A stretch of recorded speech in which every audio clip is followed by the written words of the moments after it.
Assalamualaikum warahmatullahi wabarakatuh. Perkenalkan kami dari kelompok 1 yang beranggotakan 3 orang, yaitu Hasbi HS, Nur Setiani Mutia, dan Muhammad Agil Al-Ghifari. Kami akan mempresentasikan hasil diskusi kami yang berjudul nutrien terlarut. Ada 3 pokok pembahasan, yaitu yang pertama, definisi nutrien terlarut. Yang kedua, siklus dan masukan nutrien ke estuaria. Dan yang terakhir, pengaruh nutrien terlarut terhadap organisme di perairan. Baik, saya akan menjelaskan mengenai apa itu nutrien terlarut. Nutrien merupakan unsur hara yang sangat penting dalam menunjang proses pertumbuhan dan perkembangan organisme. Nutrien dimanfaatkan oleh organisme laut yang terdapat di permukaan maupun di kedalaman, yang dapat dicapai oleh sinar matahari, di mana proses fotosintesis berlangsung. Nah, dapat kita lihat pada gambar rantai makanan di laut.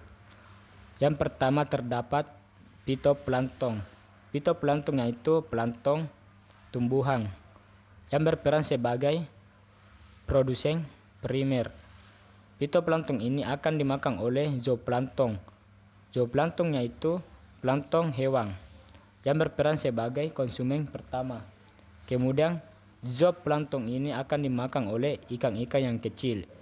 Ikan-ikan yang kecil akan dimakan oleh ikan-ikan yang berukuran sedang. Kemudian ikan-ikan yang berukuran sedang ini akan dimakan oleh ikan yang paling besar. Selanjutnya akan dijelaskan oleh Muhammad Agil Al-Ghifari. Baik, terima kasih. Saya akan melanjutkan pokok pembahasan yang kedua, yaitu siklus dan masukan nutrien ke estuaria. Estuaria merupakan zona transisi antara sungai dan laut dengan sifat fisika, kimia, biologi, dan hidrologi yang spesifik karena pencampuran air tawar dan air laut. Ekosistem kunci di estuari ini dicirikan oleh keanekaragaman hayati dan produktivitas yang unik dan dinamis.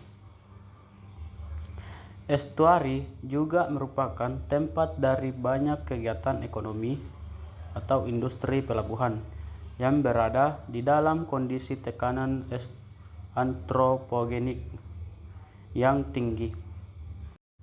Lanjut, perairan air tawar dan perairan air laut memiliki pola sistem yang berbeda terhadap siklus nutrien yang menyebabkan perbedaan penggunaan relatif unsur N dan P sebagai elemen pembatas.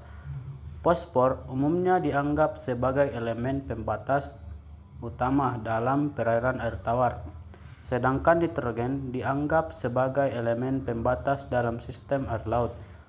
Muara menerima beban nutrien yang berasal dari kegiatan pertanian dan pembuangan limbah domestik maupun limbah industri.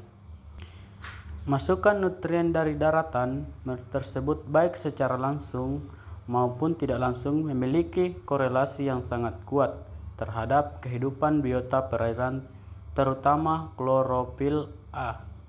Fitoplankton sebagai indikator tingkat kesuburan perairan. Estuari juga memainkan peran penting pada fluks CO2 di atmosfer. Zona estuaria sering dipengaruhi oleh pasang surut sebagai ekosistem transisi yang menghubungkan sistem perairan air tawar dan air laut. Kondisi ini mempengaruhi sebaran nutrien di perairan estuari dan konsentrasinya akan semakin menurun menuju laut lepas. Selanjutnya akan dilanjutkan oleh Nur Setiani Mutia. Oke, baik. Selanjutnya, pengaruh nutrien terlarut terhadap organisme di perairan. Sumber utama nutrien yaitu fosfat dan nitrat alami yang berasal dari perairan itu sendiri melalui proses pelapukan. Penguraian sisa-sisa organisme mati, buangan limbah pertanian, peternakan, dan sisa pakan yang akan terurai oleh bakteri, sehingga menjadi zat hara untuk keberlangsungan organisme di perairan laut, seperti padang lamun. Nutrien dibutuhkan oleh organisme perairan dalam jumlah yang sesuai. Jika konsentrasi nutrien pada suatu perairan terlalu sedikit, maka hal tersebut dapat mengganggu kestabilan ekosistem perairan. Mengingat nutrien merupakan unsur yang sangat dibutuhkan oleh produsen perairan seperti fitoplankton dan makroalga dalam proses pertumbuhan dan perkembangbiakannya. Sebaliknya, konsentrasi nutrien yang berlebihan dapat memicu terjadinya ledakan populasi atau blooming. Fitoplankton dan makroalga dapat mengancam keseimbangan ekosistem di perairan. Itulah tadi hasil dari presentasi kami.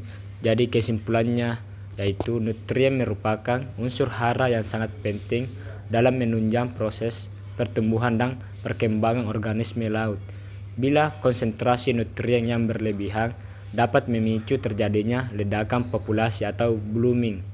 Fitoplankton dan makroalga dapat mengancam keseimbangan ekosistem di perairan.